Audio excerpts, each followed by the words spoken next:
I know you're pretty busy right now. Yeah, I think we're about to go into a real busy season. The film is, the response has been very good with it. So we're hoping to wake up a lot of people. Thank you for the piece that you did. Oh, yeah. Lotus Guide a couple of years ago. I appreciate that. Yeah, actually, I think it was last October or something like that, but that was one of our most popular issues. So. Oh, fantastic. Yeah. Well, hopefully we can work together and get this out to more people. That was also one of our issues. We got the most.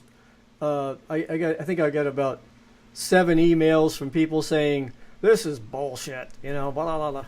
So, but that's good because that way I know I'm pushing the envelope. Oh, absolutely. And people who are unaware of this, if they don't look into it, I mean, most people have genuinely, I think, good hearts. And for them to imagine that something so terrible would be going on is beyond a lot of people's imagination. Yeah. Okay, we'll go ahead and start now.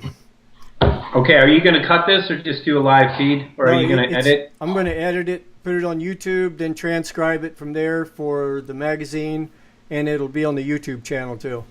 Great. Maybe you could intercut some trails and stuff. Oh yeah. Too. Oh yeah. I'll blend in some pictures and I'm getting this all down, Michael, little by little. Okay. Yep. Okay, Michael Murphy, it's nice to have you here. Oh, great to be here, and thank you so much again for reaching out to your community and addressing this. It's very important to us. Well, now that we know that they are spraying us, the answer, to the question of why, really has me intrigued because I tell you, the deeper I look into this, the deeper the rabbit hole gets, and the more mysterious it gets. Can you clear any of this up as far as why are they spraying us with chemicals? Well, there are a number of different reasons, and obviously from rain tests that are now coming in from around the world, we're finding this chemtrail geoengineering footprint of aluminum, barium, and strontium raining down in all regions around the world. So exactly, now the question, we know what it is. It's the primary ingredients in many geoengineering models and also geoengineering patents. The question is why. There are a number of agendas associated with these programs, and going back to the geoengineering conferences and how they're selling this to the public, they're stating that their models are to mitigate global warming by spraying aluminum oxide and other metals into the sky. They're reflective, so they will actually reflect the sunlight back into space. But what we've learned since the first film, now studies are coming out that indicate that putting aerosols into our sky in that matter, yes, will temporarily, regionally create cooling in certain areas, but aerosols act as a blanket and they trap heat. We've seen an increase in nighttime highs in the past 10 years since these programs seem to have been really ramped up. So again, what is the true agenda behind this? And again, that answer is there are many agendas with why in the world are they spraying. We focused on the weather control aspect of this, and without question, I've been to aerosol research conference, I've spoken to meteorologists and many scientists and professors who focus on aerosols. Aerosols are required to be in our atmosphere to manipulate, modify, and essentially corporatize our weather. So by putting in different types of aerosols, which hopefully we'll get into that dialogue, enables these corporations to control our weather and corporatize. And there's a tremendous amount of both monetary and political power that is consolidated through the control of our weather. Well, corporate greed is definitely not an oxymoron. So I think some of this could be pure out greed for the chemical companies and the corporations involved. But there has to be deeper reasons why they're doing this, Michael. And without getting too conspiratorial and getting on shaky ground, what do you know for sure is some of the underlying reasons why they're doing this? Well, weather control is geoengineer David Keith. He made a statement about a year and a half ago. He said geoengineering gives man godlike power, and weather control does just that. So through the use of our weather at the very, very low end of it, with why in the world are they spraying, we We investigated, what areas, what corporations, who would be interested in controlling the weather. And to be honest with you, when I first heard about this idea of weather control, I said, why would somebody want to control the weather? Before we get too deep into that, though, I'd like to just briefly go over how some of the science and how the chemtrails, how the geoengineering programs relate to the weather. And back in October, I went to an aerosol research conference in Orlando, and I learned that aerosols in our sky can actually impact weather. And aerosols, and geoengineers are open about this, and we covered in Why in the World Are They Spraying? These tiny particles that they're spraying in our sky, they act as cloud condensation nuclei. So when moisture forms, typically in a natural environment, it will condense and rain. What we're seeing today, we're seeing these particles attract the moisture, and it drifts, and it does not rain.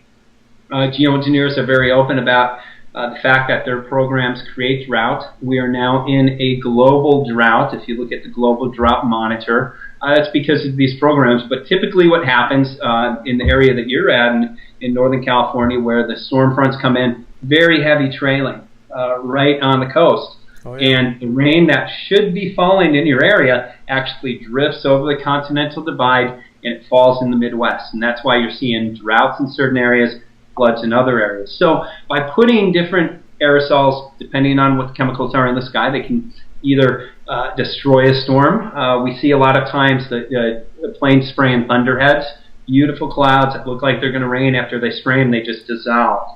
Or they can build clouds by putting certain chemicals in and then build storms. That's one of the technologies. Some of the other technologies, if we go back to what we're finding in the rain and what geoengineers claim they're not spraying but say they want to spray, it's aluminum oxide. And aluminum oxide, geoengineers say, is very reflective, and that would be a type of particle that they would want to put in the sky. However, we also have found that aluminum is a very effective conductor in the sky. So we noticed 500 miles ahead of a storm, heavy trailing, real heavy trailing. And the reason they're doing that is aluminum being a conductor, they have the ability through the HARP system, through other technologies, to heat the atmosphere. And what does the heating atmosphere do? It expands and it rises. And through that rising, it creates a low pressure system and literally enables these entities to steer storms. So again, through the use of this very basic technology, they can create droughts in certain areas, send rain into certain areas. So I know it was a long-winded answer, but getting back into your question of why. Again, weather control at the very least, our militaries are interested. And this is something that we dug into. Weather control has been used as early back as the Vietnam War, where the U.S. government flooded out the Ho Chi Minh Trail in a project called Project Popeye. So it's a very effective tool in creating a battlefield denial. If you can attack your enemy through the use of what appears to be natural systems, then you have a battlefield advantage. And I know, looking back to the war in Iraq, I remember the headlines. Iraqis face tremendous sandstorms in the desert. And back at that time, I wasn't aware that these technologies existed.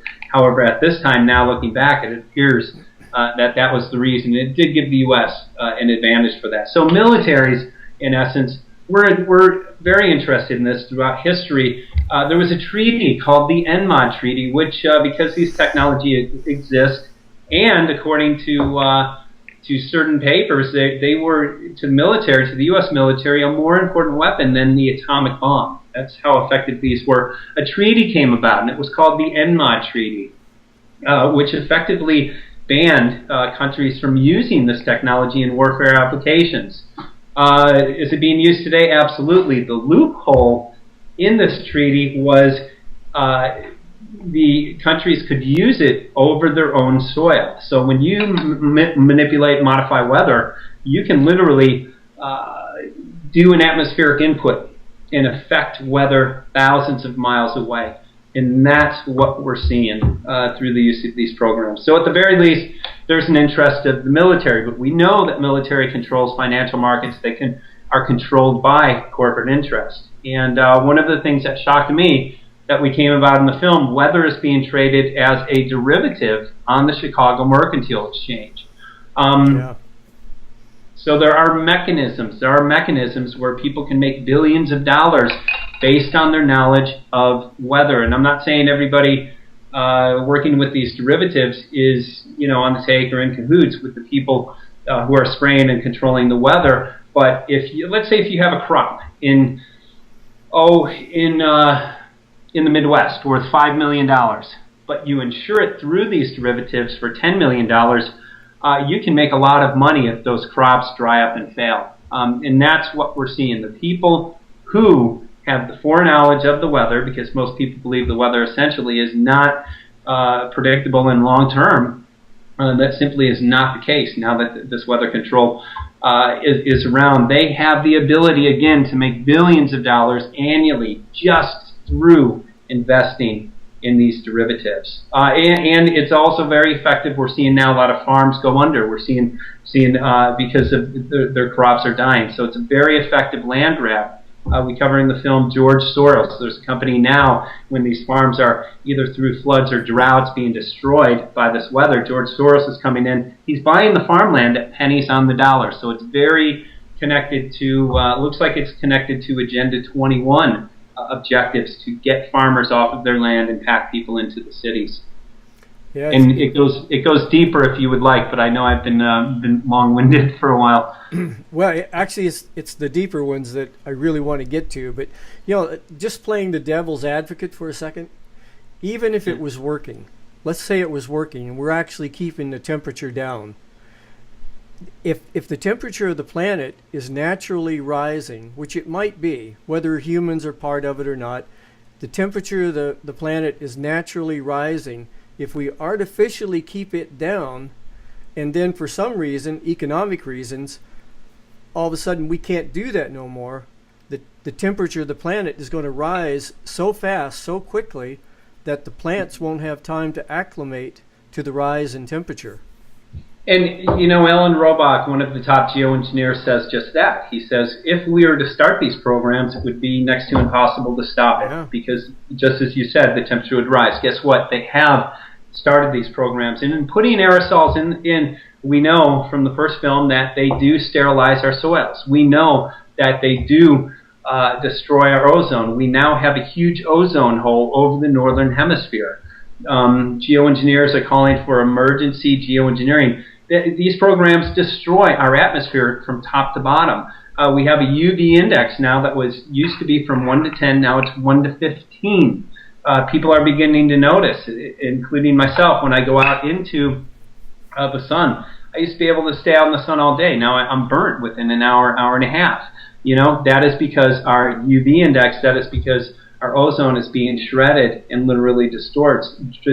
So we're seeing plants, that appear to be burnt and appear to be drying up. And yes, through the droughts, but also through the destruction of our protective layer, we have had no greater threat to our planet. Things are dying. Our soils are being sterilized. Organic farms now are having trouble growing. We were on Maui, Hawaii. I interviewed 2 farmers, and everything's dying there. I was there in the winter, in the rainforest, and the Hawaiians told me, they said, during the winter, when the rains come, we expect things to get more green. They said, when the rains came this year, everything died. And tests came in from the island, very heavy amounts of, again, aluminum, barium, strontium, primary ingredients in these programs. But the farmers who we interviewed had between a 60 and 70% decline in their yields over a 10-year period. So we're seeing very significant changes, but there's a corporate solution. Abiotic stress. Monsanto has a patent for it that addresses what's called abiotic stress.